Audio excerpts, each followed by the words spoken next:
Tomorrow you will become graduates. That's an incredible accomplishment. You should celebrate it. You've earned it. And then, after you're done celebrating, I'd like you to ask yourself a tough question. How much of what you've done up to this point in your life has absolutely and completely been your idea? How much have you lived for your passion? And how much have you lived out others' aspirations for you? I ask this because a commencement is a beginning, and I want to encourage you to use this beginning to strip away the expectations that others have for you and begin writing the story of your own life, in your own hand, guided by your own interests. Many of you have this picture of where you want to be 20 years from now. Few, if any of you, will be standing exactly in that position you imagine. And if you are one of those few, I worry you won't have allowed yourself to be open to the spontaneity and infinite possibility that life presents. 18 years ago, sitting in those seats, as hungover as I was,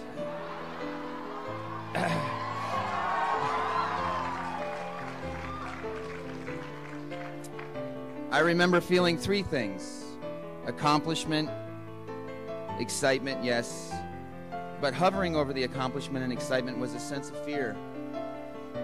A fear I'd felt to begin to grow within the entire senior class that spring as we came closer to the day that we'd leave Columbia and begin to look to our futures. Columbia had provided the most safe and nurturing environment for the 4 years we'd spent here, making lifelong friends, socializing probably a little too much, and yes, doing some studying. Now, fear can be a good thing.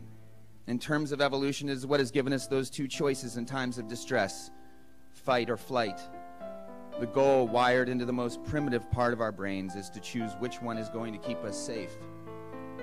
But when it comes to the future and the choices you will begin to make in defining the future for yourselves, the safest choice may not, probably will not be the best choice, especially as it relates to each and every one of you ending up doing something that you love, something that challenges you, that inspires you, that feels deep down inside you like the very thing that you were meant to do.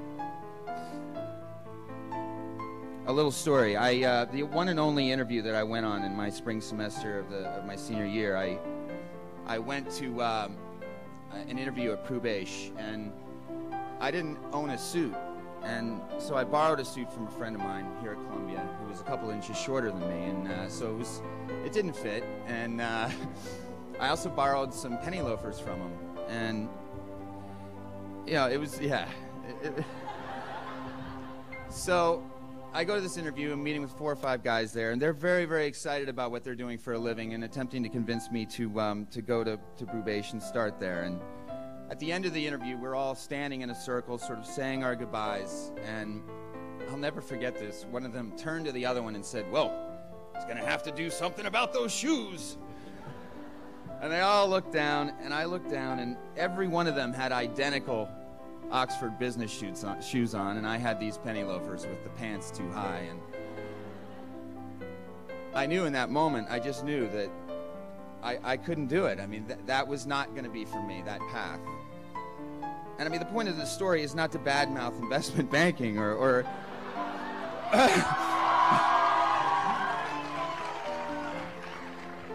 anything that you may choose to do. In fact, it's the opposite.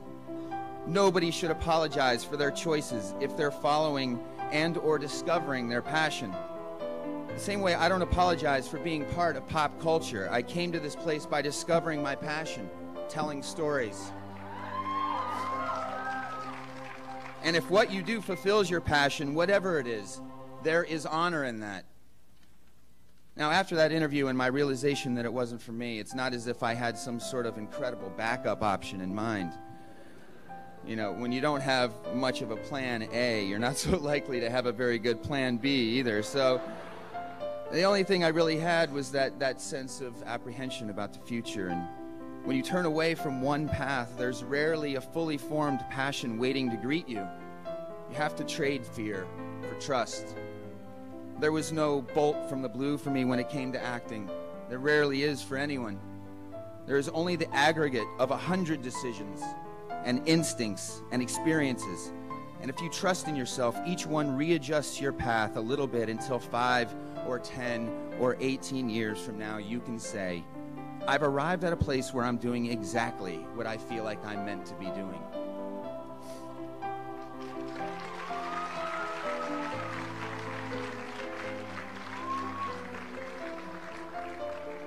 There is no realization more empowering.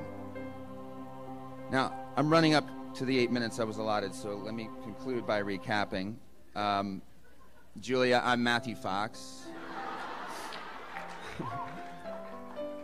Live for your own passion, not the aspirations or expectations others have for you.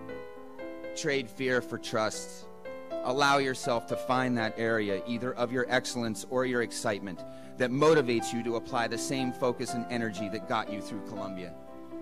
Whatever that area is, there's value in it simply because it's the area of your passion. Finally, and most importantly, do not apologize. One of the most beautiful things you can see is that moment at which a person stops apologizing for who they are and what they want to do and who they want to be, and they drop into themselves.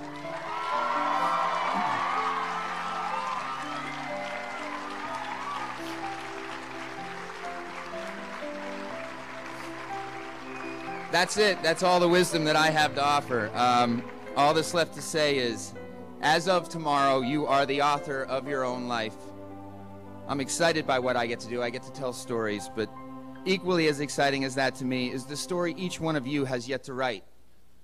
The first chapter is coming to a close. Where the story goes from here is up to you. Congratulations, class of 2007.